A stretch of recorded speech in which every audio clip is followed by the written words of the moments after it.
আজ থেকে অন্য কারো কথা বা আপনজনের কথা শুনে মনের ভিতরে কষ্ট পাওয়া ছেড়ে দাও। কারো কথা শুনে যদি তোমার মন খারাপ হয়, হৃদয়টা ভেঙে যায়, সেই ভাঙা হৃদয়টাকে আরো ভেঙে ফেলো। মানে খারাপেরও তো একটা শেষ থাকে, এর থেকে বেশি তো আর হবে না, সেটা ভেবেই ধৈর্য ধরে থাকো। দেখবে ওখান থেকেই কোথাও না কোথা থেকে খুশি তোমার মনে ফিরে আসবে, শান্তিটুকু তোমার জীবনে অবশ্যই ফিরে আসবে। ছোট কথা কষ্ট যদি ছোট কথার মাধ্যমেও হয়ে থাকে তাও কষ্ট, তা যদি বড় কথার মাধ্যমে হয়ে থাকে তাও কষ্ট। কিন্তু সেই কষ্টগুলো তো পার্মানেন্ট না, টেম্পোরারি।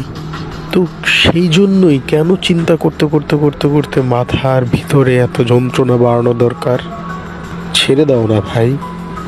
ছোট্ট একটা জীবনে, ছোট্ট একটা মাথার মধ্যে কত ধরনের চিন্তা। কাউকে ভালোবাসলে তাকে পাওয়ার জন্য চিন্তা, যদি সে হারিয়ে যায় কেন হারিয়ে গেছে সেইটার চিন্তা, জীবনে অন্যান্য ক্ষেত্রে পরীক্ষা দিতে হয়, সফল হওয়ার টেনশন, সমাজে সেটেল হওয়ার টেনশন, কত টেনশন এই ছোট্ট মাথার ভিতরে। এ করতে হবে জীবনে চলতে গেলে, পড়তে হবে, ব্যথা পেতে হবে। আর পড়লে ব্যথা পাবা না এটা কেমন?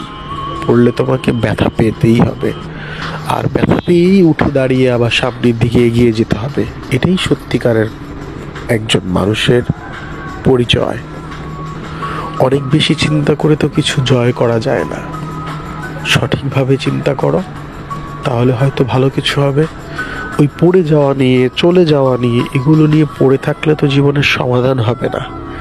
সেগুলোকে পিছনে ফেলে সামনে এগিয়ে চলা, তাই হচ্ছে সবচেয়ে বড় সমাধান। মানুষের কথায় নিজের ভিতরে কষ্ট নিয়ে লাভ নেই। নিজেকে ভাগ্যের জন্য দোষ দিয়ে অভাগা ভেবে তাও লাভ নেই। তুমি পড়ে গেছো, আঘাত পেয়েছো, হারিয়ে ফেলেছো, সব কিছুর কষ্ট থাকবে, সেটা টেম্পোরারি, নয়তো আরও কিছু সময় বেশি। কিন্তু তারপরেও তোমাকে সেটা নিয়ে চলতে হবে। তুমি ওখানে তো আর থেমে যেতে পারো না, তাই না?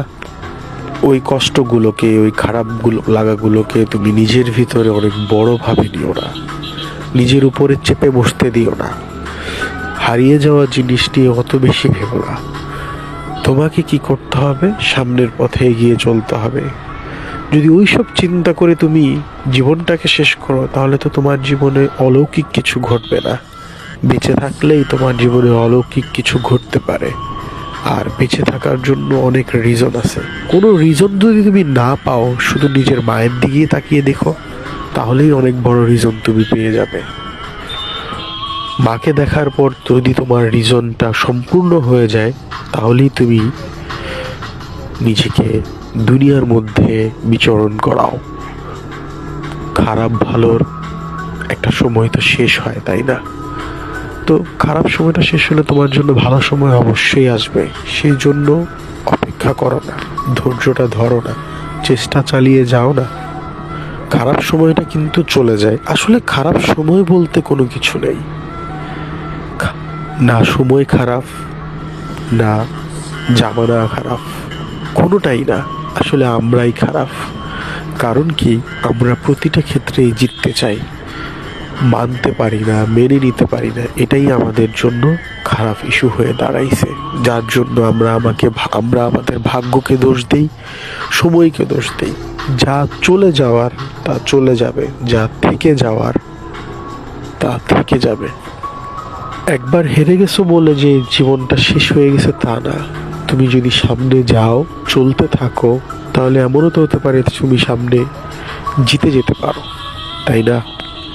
তখন শুধু আমাদেরকে একটা কাজই করতে হবে, সামনের দিকে এগিয়ে জেতার জন্য আমাদেরকে খারাপ সময়ে বা খারাপ লাগার জায়গাগুলোতে, সেই জায়গা থেকে আমাদেরকে শিখে নিতে হবে, যাতে সেইটা কন্ট্রোল করে সামনের দিকে এগিয়ে যাওয়া যায়।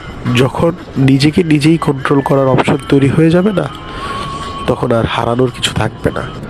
তখন শুধু সময়ের মাধ্যমে শেখা যাবে, শিখতে পারবে।